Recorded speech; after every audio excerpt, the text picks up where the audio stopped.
Hi guys, James at Rampant Lion Reviews again for you today with another beer review. For this one we are going to go over to Petaluma in California on the west coast of America, and this is a brewery who I've been meaning to review something from for quite some time. So we're going to go to Lagunitas Brewing Company and have a taste of their Maximus beer, which is a double IPA, one of the styles that I really enjoy, and it's a style that was really born in the state of California. So quite looking forward to this one, but it's interesting. I've been meaning to review one of these beers for quite a long time, but then as soon as I go into System Bolaget and buy one, I come home at night and find on Facebook that there's a lot of people, a lot of the beer folk I know in America are kind of up in arms because Heineken has bought a 50% share in Lagunitas, so I hope that I've not tempted fate in any way by buying this beer on this day in September of 2015, but it's got a very good rating of, I think it was 98 on Rate Beer and on Beer Advocate as well, so it should be a very good one for us to try. And I did buy this on the day that the takeover was announced, so it's brewed before that, so I'm sure it will be a really good beer. But we'll see what happens with Lagunitas. A lot of things can happen when a big company takes over one of the smaller guys, but just take it as it comes. As long as the beer's good, that's the main thing as far as I'm concerned. But anyway, as always with my beer reviews, I'll take you through a bit of a history of the brewery. Will only be a minute or so long, but if you want to get straight to the tasting, just fast forward. All of the usual websites are in the video description below, including my future reviews from Lagunitas, the brewery website, and also the Facebook page and the Untappd profile for the channel, and feel free to connect with me in whatever way you wish. Always interesting to hear from you guys that are following the channel. So anyway, Lagunitas Brewing Company are based in Petaluma in California, as I told you, but they were formed in the small town of Lagunitas by Tony McGee in 1993, but very quickly they began to outgrow their humble beginnings. Lagunitas was a town of only about 2,000 people, but in 2011 this company was distributing to about 30 different US states, and in 2012 they actually announced plans for a second brewery in Chicago, and this took the brewery's capacity up to 600,000 barrels of beer per year, and as of 2013 they were actually brewing 47 million litres of beer per year, so it's a kind of incomprehensible amount of beer that these guys are producing. But this brewery in Chicago began production in April of 2014,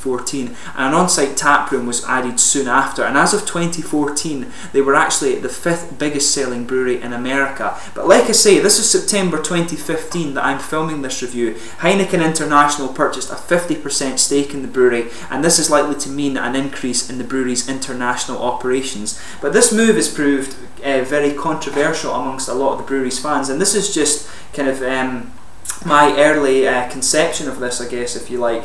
A lot of people are very unhappy that Lagunitas have sold out to Heineken, and I've seen articles where Tony McGee has been found stating on Twitter that he would rather die on payroll than sell the brewery out to one of these kind of big conglomerate companies, but that's exactly what's happened. So a lot of fans of this brewery are very disappointed in what's happened, quite understandably I think, with the company. But as I say, just take it as it comes and see how the beer is. And this guy is a kind of cult classic, I guess, when it comes to the double IPA style. These guys have been around for quite a long time. I think probably one of the more kind of cult classic breweries in California. So just take it as it comes. If the beer's still good, that's the main thing.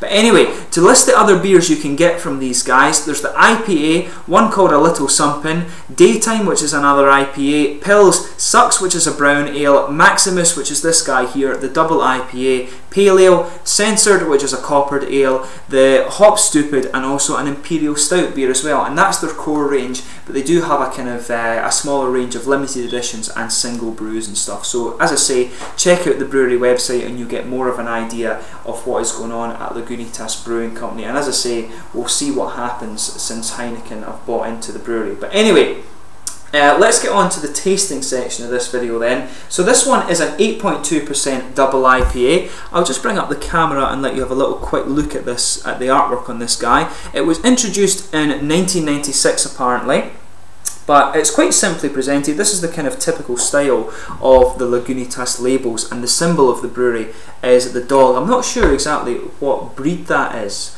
whether it's, I really don't know. I love German Shepherds and I know quite a few dog breeds, but I don't recognise what the dog is on this one. But you can see the hop flowers in the bottom corners of this one, and it's quite simply presented, but it is quite nice. This is a 355ml bottle, and that seems to be quite a kind of common measure in America. I'm not sure if that kind of relates to one of these like fluid ounces or quarts or something that they like to use over there. I know millilitres and pints, and that's my kind of measures. In Sweden they serve beer in 400 millilitres for some reason, which is quite unusual. But yeah, anyway, very nicely presented, and we'll get on to the tasting of this beer now. So it's 8.2% double IPA from Petaluma in California. But as you can see, a nice smoky opening with this one. But Lagunitas in Scotland, I know back home, they are quite easy to get a hold of. The Witherspoons pubs, which are a big chain of pubs in Scotland and indeed the rest of the UK, you can quite easily find the Lagunitas beers. I think it's the IPA that they actually serve in the bars, but I went for the Maximus because I fancied, it was Friday night and I fancied a nice double IPA, so should be a very nice one for us to try. And you can smell as it's poured without paying too much attention to it. You can really smell the elements of that double IPA. So as you can see, it's poured a nice kind of hazy orangey colour, this one, very slightly hazy, but actually quite transparent. If I put my fingers behind it, you can see them through there. I can see it on the camera, but there's a nice kind of 2-finger frothy, probably a kind of cream coloured head on this one. It's not kind of ultra white, but fairly white, probably a creamy colour is a good way to describe that. There's a lot of carbonation visible on this one, quite small bubbles, a few of the bigger ones sticking to the side of the glass, but overall a very nice looking beer this actually. As I say, transparent, but a nice kind of rich dark orange amber is probably a good way to describe this one. Looks very nice, and as I said, these kind of double IPA characteristics were quite noticeable just when you were pouring it out of the bottle. But yeah, as is typical with these kind of American West Coast double IPAs, you've got a nice big fruity nose on this one. I want to say that it's actually quite orangey. There's a lot of orangey citrus coming out of this one, but underneath that you can pick up a good bit of tropical fruit. There's a kind of mix of grapefruit and passion fruit and maybe a little bit of mango in there. I want to say that a kind of orangey citrus note in this beer is one of the more prominent aromas. There's a bit of a kind of underlying floral and aromatic character, maybe a bit of pine resin too, but that's quite mild. The most prominent component of the aroma, I want to say, is definitely a nice citrusy orange character. But underneath that, you can definitely pick up a kind of sweet, that kind of typical sweet, dark, boozy caramel malt that you get from this double IPA style. One of the best things to come out of California ever, in my opinion.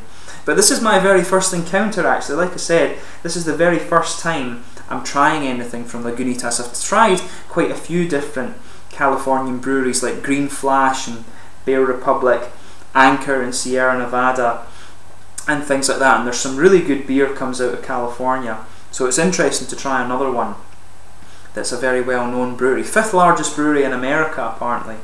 But yeah, a nice, really nice, quite prominent sweet orangey citrus aroma coming off this one. Bit of tropical fruit, I think a mix of kind of grapefruit and passion fruits in there, but mango actually is coming out of this one on the nose for me.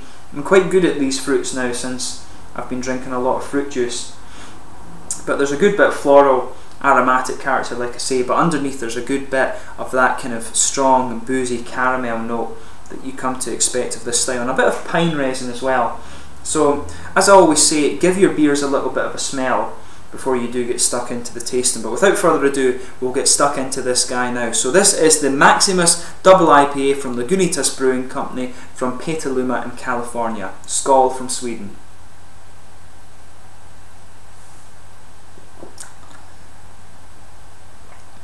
Yeah.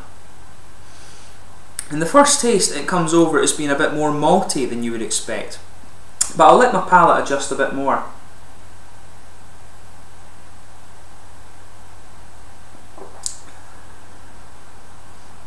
Yeah, as I was saying, with the aroma, you pick up a really nice, juicy kind of orange citrus aroma from this, and it really comes across in the flavour. A lot of beers I found the aroma can make you think, oh, like there's going to be a lot of grapefruit in this, or something like that, and then you taste it and it's completely different. But this guy actually matches the aroma really quite well, which is quite an interesting little quirk actually.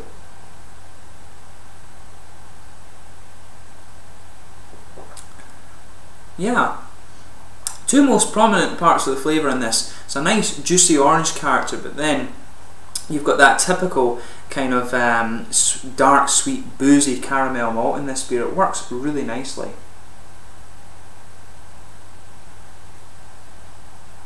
There's a good orangey, citrusy flavour in this. You'll notice a little oily bubble behind the very front of your tongue, and there's a good kind of quite rich orangey citrus flavour in there. There is a bit of tropical fruit in there, but I think the orange is really punching its way forward in this beer.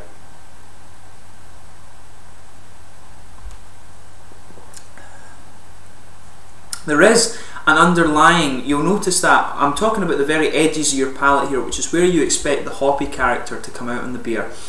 There's an underlying sort of pine resin flavour to this, and it works really quite nicely. You'll just feel it as you move into the aftertaste of this beer. That pine resin flavour really kind of starts to push its way to the top, the front of the beer. It really works quite nicely actually. And there's a good bit of a floral, aromatic and kind of grassy character, but it's quite smooth. It's not too dry and too bitter. The pine resin sort of just sits underneath it, and in the middle, as you move slightly more into the middle of the tongue, you'll feel a kind of piney resin flavour just give you that little bit of dry character, dry and bitter character that you expect of the double IPA. But around the edges of the palate, to me, it comes across as being a very smooth, floral aromatic character, and at the very back corners of the palate there is just a little kind of hint of an earthy flavour too.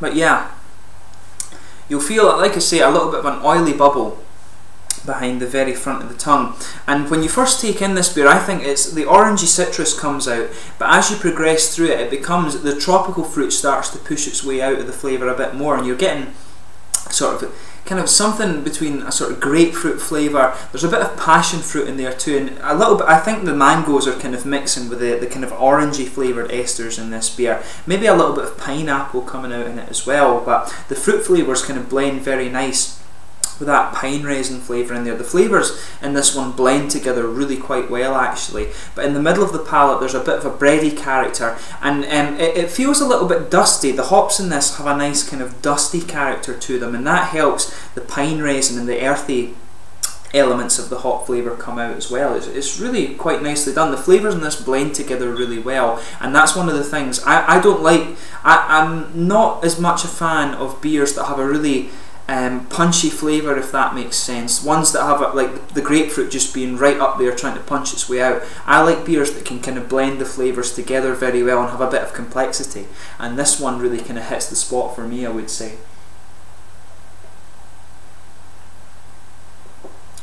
But yeah, in the middle of the palate you've got a nice caramel sweetness in there. It's slightly toasted, but there's a nice kind of dark caramel, slightly boozy flavour in this. But for 8.5%, from what I can gather, it is a little bit lighter in terms of a double IPA. Some of them can go up to like 11% and things like that.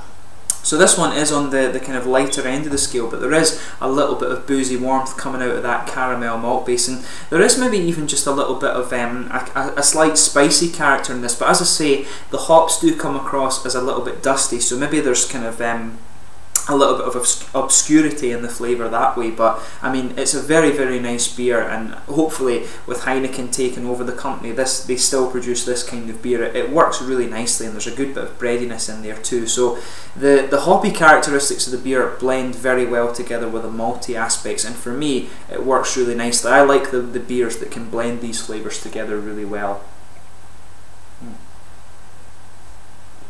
But yeah, definitely a really enjoyable double IPA. So in terms of the mouthfeel with this one, I would say mid-bodied. There's a nice smooth carbonation to it. It's slightly oily as well. For me, that helps bring out some of the nice caramel flavours, but also it helps that that nice juicy orangey citrus flavour come out a bit more. The beer is a little bit juicy, but it becomes a bit drier as you drink more and more of it. There's a good hoppy and bitter character to it, but not quite as prominent as some of the ones you will come across. It's a more smooth but quite well balanced flavour that's in this one, but it works really well for it. As you move into the aftertaste, there is just a little bit of a kind of dry character from the pine resin flavours in the beer, but overall it's a really nice double IPA, and I certainly wouldn't hesitate to drink it again. Quite interested to try some of their other beers, so maybe I'll buy them up before the ones before the sort of Heineken ones come in, and we'll see what happens with it. But this is a really nice beer, and hopefully the company being part of Heineken doesn't affect them too much. There's always a little bit of a kind of reluctance amongst the sort of craft beer crowd like myself when a big company takes over one of the little guys, because a lot of things can change, but hopefully they still produce beer that is of this standard, and if they do, then you know, who cares who owns the company, in my opinion. But this is a really nice double IPA. If you haven't tried it before, I would recommend that you give it a go. I'm definitely going to have a go at some of the other Lagunitas beers now as well, since I've tried my first one. I've popped that cherry, so I might as well have a go at some of the other ones too. But anyway, as always, please let me know your own thoughts on this beer review. I hope you've enjoyed it. I've quite enjoyed this one. It's a really nice double IPA. If you enjoy the style, then I can see you really enjoying this one. If you like orangey flavoured beers as well, then this one is a particularly good one for you. Pardon me, I've enjoyed it, so I'm going to go away and enjoy the rest of it and watch some movies or something like that for the rest of the night. But I thank you for watching my beer reviews. Until the next one, please like, subscribe, share, all the usual YouTube stuff. As I say, contact me through Facebook or on Untappd if you do want to chat in any way. Hope you enjoyed this beer review, but until the next one, slange for now, and skål from Lund in Sweden. Ciao.